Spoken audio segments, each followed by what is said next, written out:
जनता की आवाज़ उठाई ना। ये नहीं करने का भाई, उनसे कोई मतलब नहीं है केजरीवाल जी को, न देश से न देश की जनता से मतलब है। केजरीवाल को तो बस अपनी लाइन से चलने वाला आदमी ही पसंद है, अपनी आवाज़ बुलंद करने वाला आदमी ही पसंद है, नहीं तो वो मार लेना। उसमें क्या लेने का था, फिर भी उसको मुख्यमंत्री बना दिया था, नहीं तो बड़े बड़े धुरंधर थे ही, मगर सबसे बेस्ट केजरीवाल की आवाज़ जो बन रही थी ना, वो मार लेना ही बन रही थी। इसलिए उसको ये पद मिल गया और अच्छे अच्छे पदों पर बैठे हुए लोग गए, पार्टी छोड़ के चले गए, वो भी देखा है देश ने। अब देखो ये भाई क्या बोल रहे हैं चड्डा जी। नमस्कार साथियों, कल से मेरे खिलाफ एक स्क्रिप्टेड कैंपेन चलाया जा रहा है। सेम भाषा, सेम बातें, सेम आरोप। ये कोई कोइंसिडेंस नहीं, बल्कि एक कोऑर्डिनेटेड अटैक है। पहले मैंने सोचा कि मुझे इसका जवाब नहीं देना चाहिए, फिर लगा कि कहीं एक झूठ को 100 बार बोला जाए, कुछ लोग मान ना लें, इसलिए मैंने सोचा कि जवाब दूं। आम आदमी पार्टी ने 3 आरोप लगाते हुए ये कहा कि इन 3 आरोपों की वजह से हम राघव चड्ढा को पार्लियामेंट में बोलने का मौका नहीं देंगे। राघव चड्ढा के पार्लियामेंट में बोलने पर रोक इसलिए लगाई गई क्योंकि उन्होंने ये 3 गलतियां करी।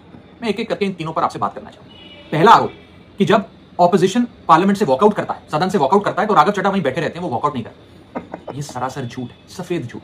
मैं चुनौती देता हूं, एक इंस्टेंस, एक दिन ऐसा बताइए जब ऑपोजिशन ने वॉकआउट किया हो और मैंने उनका साथ ना दिया हो, मैं साथ में वॉकआउट नहीं किया हो। और पार्लियामेंट में तो हर जगह सीसीटीवी कैमरा है, आप सीसीटीवी कैमरा निकाल कर दिखा दीजिए, दूध का दूध और पानी का पानी हो जाए। दूसरा आरोप लगाया कि राघव चड्ढा ने चीफ इलेक्शन कमिश्नर के इंपीचमेंट मोशन पर, यानी कि मुख्य चुनाव आयुक्त को हटाने वाली जो याचिका थी, उस पर साइन करने से मना कर दिया। दूसरा सफेद झूठ, ना मुझे आम आदमी पार्टी के किसी भी नेता ने इस मोशन पर साइन करने के लिए कहा, ना औपचारिक तौर पर कहा, ना अनौपचारिक तौर पर कहा। और आम आदमी पार्टी के राज्यसभा में कुल 10 सांसद हैं, जिनमें से 6 या 7 सांसदों ने इस मोशन पर खुद ही साइन नहीं किया। तो भला इसमें मेरी क्या गलती, खाली सारा दोष मुझ पर ही क्यों बढ़ा जा रहा है? तीसरा आरोप जो मुझ पर लगाया गया वो ये था कि राघव चड्ढा डर गए हैं और इसलिए वो बेकार मुद्दे उठाते हैं। पहली बात मैं बता दूं कि मैं पार्लियामेंट में शोर मचाने, चीखने, चिल्लाने, माइक तोड़ने या गाली देने नहीं गया। मैं वहां पर जनता के मुद्दे उठाने गया हूं, लोगों की बात करने गया हूं। और मैंने कौन सा मुद्दा नहीं उठाया? मैंने जीएसटी से लेकर इनकम टैक्स की बात करी, पंजाब के पानी से लेकर दिल्ली की हवा का मुद्दा उठाया, हमारे सरकारी स्कूलों की हालत से लेकर कैसे पब्लिक हेल्थ केयर इंस्टीट्यूशंस को मजबूत किया जाए, इंडियन रेलवेज में जो पैसेंजर्स ट्रैवल करते हैं उनकी समस्याएं रखी, यहां तक कि मेंस्ट्रुअल हेल्थ, एक ऐसा मुद्दा जिसके बारे में लोग बात करने से कतराते हैं, वो बातें तक रखी। बेरोजगारी से लेकर महंगाई तक तमाम मुद्दे उठाए। आप मेरे 4 साल का पार्लियामेंट का ट्रैक रिकॉर्ड उठाकर देख लीजिए। पार्टी को छोड़ के अच्छे अच्छे धुरंधर चले गए तो चड्डा कौन सी खेत की मूली है, बोल रहा है मेरे ऊपर सरासर गलत आरोप लगाए गए हैं। अरे भैया, दिखाने के दांत है ये सब।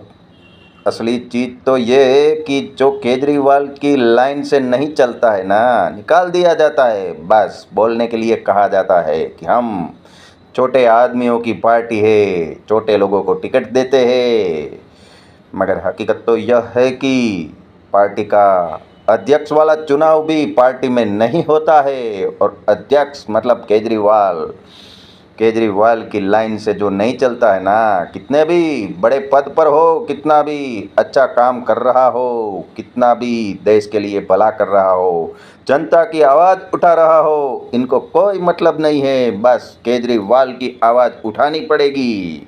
गलती वहीं पर हो गया तुमसे, तुमने जनता की आवाज़ उठाई ना।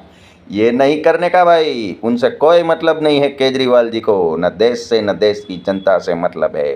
केजरीवाल को तो बस अपनी लाइन से चलने वाला आदमी ही पसंद है, अपनी आवाज़ बुलंद करने वाला आदमी ही पसंद है, नहीं तो वो मार लेना। उसमें क्या लेने का था, फिर भी उसको मुख्यमंत्री बना दिया था, नहीं तो बड़े बड़े धुरंधर थे ही, मगर सबसे बेस्ट केजरीवाल की आवाज़ जो बन रही थी ना, वो मार लेना ही बन रही थी। इसलिए उसको ये पद मिल गया और अच्छे अच्छे पदों पर बैठे हुए लोग गए, पार्टी छोड़ के चले गए, वो भी देखा है देश ने। अब देखो ये भाई क्या बोल रहे हैं चड्डा जी। अंत में मैं बस इतना कहना चाहता हूं कि जो लोग आज मुझ पर आरोप लगा रहे हैं, झूठे आरोप लगा रहे हैं, कि हर झूठ को बेनकाब किया जाएगा और हर सवाल का जवाब दिया जाएगा, क्योंकि मैं घायल हूं, इसीलिए घातक हूं। देख लिया ना कहाँ पर तकलीफ हुआ, जनता की आवाज़ बन रहा था ये चड्डा। यही चीज़ केजरीवाल को यहाँ पर अटक गई। जनता से कोई मतलब नहीं है केजरीवाल को, बस अपनी आवाज़ बनो, अपनी लाइन से चलो और सिर्फ केजरीवाल को आगे करो। अच्छी लगे ना मेरी बात तो कर दीजिए वीडियो को शेयर, ताकि दूसरे लोगों को भी पता चले शहंशाह शीश महल की हकीकत। चलो, जय हिंद।